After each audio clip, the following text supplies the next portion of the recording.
Guys, in this video, we'll talk about the Madman theory. What is it? And is Trump practicing this Madman theory in Iran? See, the Madman theory is a strategy in international politics. In this, a leader starts acting in a completely unpredictable manner. His statements and actions appear irrational. And by doing this, he builds a very dangerous image. After this, leaders of other countries begin to fear him and start giving concessions. After that, the leader practicing the Madman theory is able to secure favorable outcomes for himself. Because other leaders think that this person is a madman. He can do anything at any time and can go to extreme levels. So it is better not to provoke him. It is better to accept his demands. Therefore, other leaders avoid provoking the madman. When such an unpredictable or irrational person gives threats, people feel that he might actually carry them out. So people take such threats seriously because leaders think that this is an unstable person. He can do anything. Whatever he is saying, he might actually do it. So this strategy of appearing unpredictable, irrational and dangerous makes his threats more believable. Because if a leader is calm, composed and rational, people think that he will not do such things. But if a madman makes an irrational statement, people think that this person is crazy. He might actually do it. Because of this, people become afraid of the madman. They give concessions. They accept his demands. The madman gains leverage over other countries. So in simple words, the madman theory says that you should project an image of being irrational, unpredictable and extremely dangerous. This ensures that others avoid provoking you and you can secure favorable outcomes. This madman theory was developed and used during the Cold War by the then US President Richard Nixon. He wanted the Vietnam War, in which the US was stuck, to end quickly. He also wanted it to end on favorable terms for the US. So Nixon's strategy was to convince America's enemies at that time, North Vietnam and the Soviet Union, that the US President was a highly volatile person. And if he was provoked, he could dramatically escalate the war. He could even go to the extent of a nuclear war.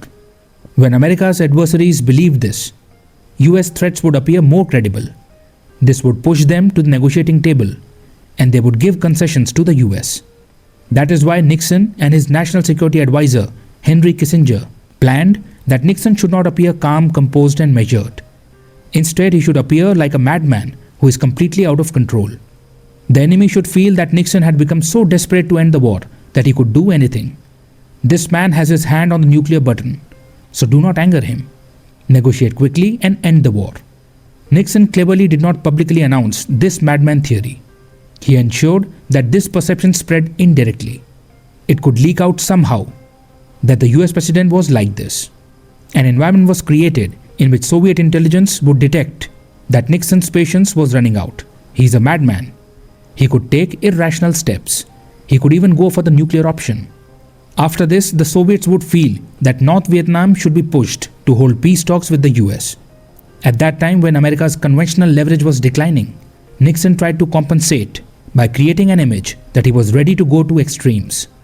This portrayal of willingness to do anything and this projection of unpredictability and irrationality was meant to create fear in the enemy. It was aimed at achieving strategic goals. In this way, Nixon was signaling to his adversaries. Now, after understanding the madman theory and how Nixon used it in the past, it becomes clear that in the current West Asian crisis, Donald Trump is also using the madman theory. There is no doubt that Trump has built a strong madman image. His behavior is considered unpredictable and irrational by many people. Now look at the kind of extreme threats he gives. He says that he can completely wipe out Iran's civilization. He talks about taking over Greenland. He talks about making Canada the 51st state of the US. He criticizes NATO and talks about leaving it. He does not only make statements, but also takes extreme steps in some cases, such as capturing Venezuelan President Nicolas Maduro, blockading Cuba, and bombing Nigeria. In smaller countries where extreme actions would not lead to severe consequences for the US, such actions are sometimes taken. Through this, he signals to major adversaries like Russia and China that if he can act this way in smaller regions, he can also act similarly in Iran. There is also evidence that Trump practices the madman theory by suddenly reversing his stance. He first gives very aggressive threats. He talks about total destruction. Then suddenly he agrees to a ceasefire. Because of this, opponents in other countries keep guessing what his next move will be. This unpredictability and uncertainty give Trump leverage. No one knows what he will do next. The idea is that, regardless of what you are internally, you should appear dangerous externally. You should appear aggressive, unpredictable, and irrational. Trump has used this madman theory across multiple domains. He has not only used military threats, but also used it in trade wars. He uses it in diplomacy as well. He threatens to impose very high tariffs on countries. He makes statements that countries are coming to him for concessions. Then suddenly he offers concessions the next day. By doing all this, Trump has built a madman persona. Now the main question arises, does this madman theory work? Will it work now? Look, in the past it did not work. Richard Nixon tried to portray himself as dangerous. He tried to project himself as a madman. But the Soviets understood this entire game very well. So the breakthrough that Nixon wanted in the Vietnam War did not happen. It did not happen that Vietnam started pleading with the US for peace. This calculated exaggeration by Nixon was understood by the Soviets. Because the Soviets knew that all these actions would also bring backlash. You can only escalate to a limited extent. At some point, your own public will stop you. Eventually, you will have to scale back your grand plans.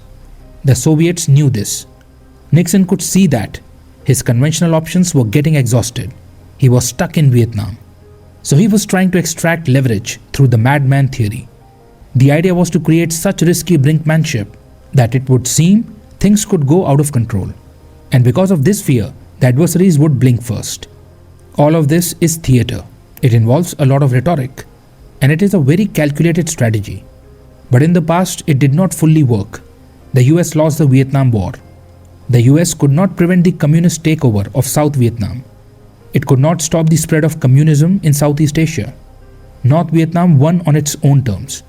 In any war, victory is not decided only by how much damage you cause on the battlefield. It is not only about how many assets you destroy or how many soldiers you eliminate. Victory is considered only when your political objectives are achieved. What matters is whether your political objectives were met or not. Clearly, in the Vietnam War, the political objectives of the US were not achieved. The public also opposed the war. There was a financial drain as well. The US had to bow down in front of Vietnam's guerrilla warfare and the resolve of its people. So in the past, this madman theory was not successful. Now Trump is using the same theory in Iran. And so far, it does not appear to be very successful. Iran is not backing off at all. It is retaliating strongly. The image of the US has suffered significantly. Trump is repeatedly telling Iran to compromise, otherwise there will be destruction. Trump is using the madman theory as a bargaining tool. He is trying to push Iran to the negotiating table. He is trying to create psychological pressure on Iran. But like in the past, people are beginning to understand this strategy. Because the problem is that if you go to extremes all the time, your credibility decreases. People stop believing you. If you keep making threats every day, their impact reduces. People stop fearing your threats. Trust in you starts declining. A trust deficit is created. Even your allies start distancing themselves from you. And because of these actions, diplomacy becomes very difficult. There is another problem. This madman theory creates risky brinkmanship. There is always a danger of miscalculation. If your adversary misinterprets your signals, it can trigger a massive war. Historical records also show that leaders with this madman style do not achieve lasting success. They may get small short-term gains, but they do not achieve long-term success. So now people are starting to recognize Trump's attempt to appear irrational. It will also become difficult for Trump to maintain this image over time. There will be internal backlash. There are midterm elections in 2026. Fuel prices are rising in the US. A cost of living crisis is emerging. So it will not be sustainable for Trump to carry this madman image for long. Allies are already starting to move away from the US. We are already seeing its impact. There are protests happening in the US. No King's protests are taking place. Calls for Trump's impeachment are also rising. So the simple point is that if you overuse the madman theory, you start appearing reckless. In today's multipolar world, countries will not accept personality-driven diplomacy. They will prefer rules-based diplomacy. So even though Trump is trying power politics, weakening institutions, and using psychological warfare, And even though he has been successful in building a madman image, the real question is whether this strategy will work in the long term. As of now, that remains highly uncertain. The chances are very low. However, there is no doubt that because of this madman theory, the situation has become very risky for everyone. Trump's actions are creating a sense of danger across the world. I hope you have gained some understanding of the madman theory. That is all for today's session. Thank you for your time.